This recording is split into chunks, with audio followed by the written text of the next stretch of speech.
नमस्ते, आदाब, नमस्कार, सत श्री अकाल। मैं Amit Medhekar, story time with Amit Medhekar में आप सारे लोगों का एक बार फिर से स्वागत करता हूं। आज की स्टोरी अकबर और बीरबल की। स्टोरी तो शायद आपने सुनी होगी, लेकिन इस स्टोरी के पीछे का जो एक अच्छा मैसेज है, वो जानना भी ज़रूरी है। एक बार अकबर और बीरबल अपने बाग में जब घूम रहे थे, टहल रहे थे, तब बाजू के पानी को देखकर अकबर ने कहा, बीरबल देखो, ये तो बहुत ठंडी क्या मौसम है, ठंडी बहुत ज़्यादा है आजू बाजू में, और ये जो पानी है, ये पानी भी इतना ठंडा है, इस पानी में कोई एक मिनट भी नहीं रुक पाएगा। तुम्हें क्या लगता है? बीरबल ने कहा, अगर कोई ज़रूरत इंसान है जिसको ज़रूरत है पैसे की, अगर हम लोग पैसे दे देंगे तो वो शायद रुक भी जाएगा। अकबर ने पूछा कि कैसे रुकेगा वो? अगर समझो कि कोई आदमी यहाँ पे पूरी रात अगर रुकने के लिए तैयार है, तो मैं उसको 10 अशर्फी देने के लिए तैयार हूं। बीरबल ने कहा, मैं अभी गांव में जाके देखता हूं कि कोई तैयार है क्या नहीं, लेकिन कोई ना कोई तो मिल ही जाएगा। अकबर ने कहा, मुझे नहीं लगता है कोई मिलेगा। बीरबल ने कहा, जरूर कोई मिलेगा। अकबर की ये बात सुन के बीरबल चला गया और एक आदमी को थोड़ी देर बाद दरबार में लेके आया। दरबार में आने के बाद अकबर ने बताया कि क्या तुम उस ठंडे पानी में आज की पूरी रात रह पाओगे? वो आदमी बोला, बिल्कुल रह पाओगा। अकबर ने कहा, अगर तुम रह पाओगे तो मैं तुम्हें 10 अशरफिया दूंगा। वो आदमी गरीब था, उसने कहा कि बहुत और बहुत मेहरबानी होगी। वो अकबर को सलाम करके जब जाने लगा तो अकबर ने बाजू में दो दो सिपाही थे, उनको कहा कि जाओ, इसके ऊपर ध्यान रखो और इसको ये देखो कि ये एक भी सेकंड के लिए पानी से बाहर नहीं आना चाहिए। रात की ठंड वाले पानी में देखो कितना समय तक रह पाता है। दूसरे दिन जब वो आदमी दरबार में आया, वो बहुत और बहुत, उसका चेहरा जो था वो उतर गया था, ऐसे वो पूरा ठंडी से कांप भी रहा था। साथ में वो दो सिपाही भी आए। अकबर ने पूछा, कितने समय तक तुम रहे थे वहां पानी में? वो आदमी हाथ जोड़ के बोला कि पूरी रात भर में रहा था। अकबर को विश्वास नहीं हुआ, अचंभा हुआ।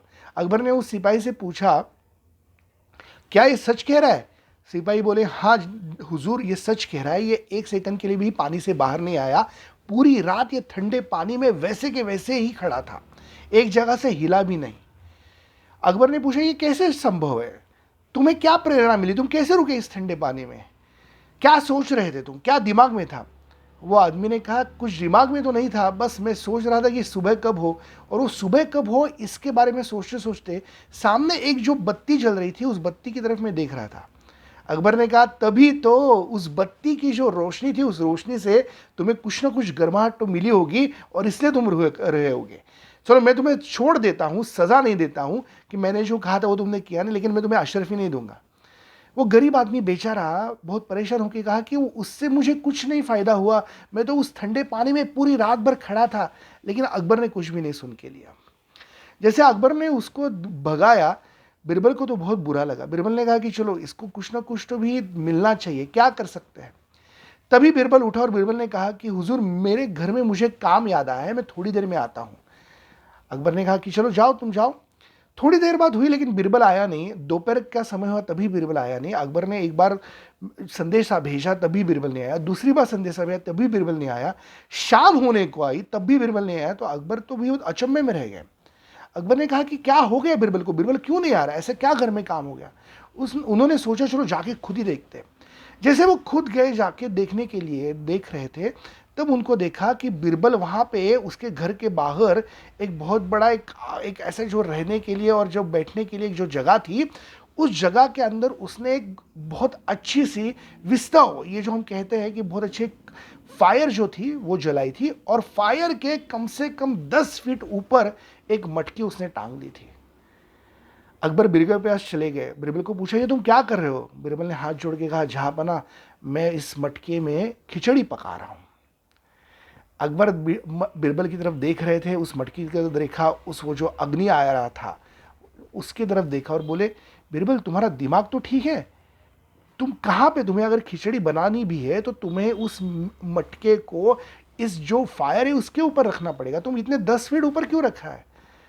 बीरबल ने कहा कि मुझे ऐसे लगा कि इससे जल्दी पक जाएगा और इससे खिचड़ी अच्छी बन जाएगी। अकबर जोर जोर से हंसने लगे। उन्होंने कहा, बिरबल, मुझे सच में समझ में नहीं आया तुम ये क्या कर रहे हो। इतने दूर से अगर तुम इसको अग्नि देना चाहते हो तो ये खिचड़ी कभी नहीं पकेगी तुम्हारी, ये खिचड़ी हमेशा ऐसे ही रहेगी। इसीलिए पूरा दिन तुम नहीं आए।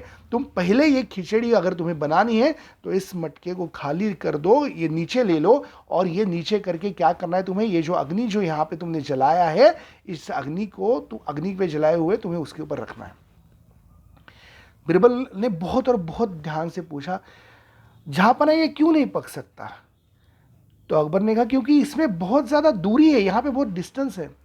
तभी बिरबल ने हाथ जोड़ के पूछा, लेकिन वो जो आदमी रात भर पानी में रुका है उसको अगर दूर की बत्ती से गर्माहट मिल सकती है, तो ये जो अग्नि है ये तो सिर्फ 10 फुट के ऊपर है, इसको इससे क्यों नहीं खिचड़ी पक सकती?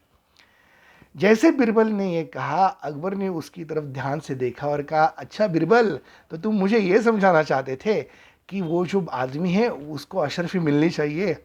अकबर ने कहा, चलो तुम्हारी बात मेरे समझ में आ गई, ये जो तुमने प्रयोग किया वो मुझे बात समझ में आई। मैं उस आदमी को बुलाता हूँ और मैं 10 नहीं 50 अशरफिया उसको दे दूंगा। तुमने अच्छी बात सिखाई। ये सुन के बिरबल बहुत खुश हुआ। बिरबल ने जहाँपनाह को नमस्कार कर दिया और वो जो खिचड़ी वाला पतीला था वो नीचे ले लिया।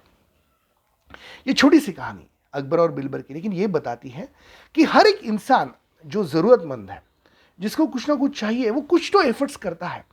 उस एफर्ट्स को, उस कष्ट को, उस प्रयास को हमें हमेशा सराहना चाहिए। हमें हमेशा उस कष्ट की प्रशंसा करनी चाहिए।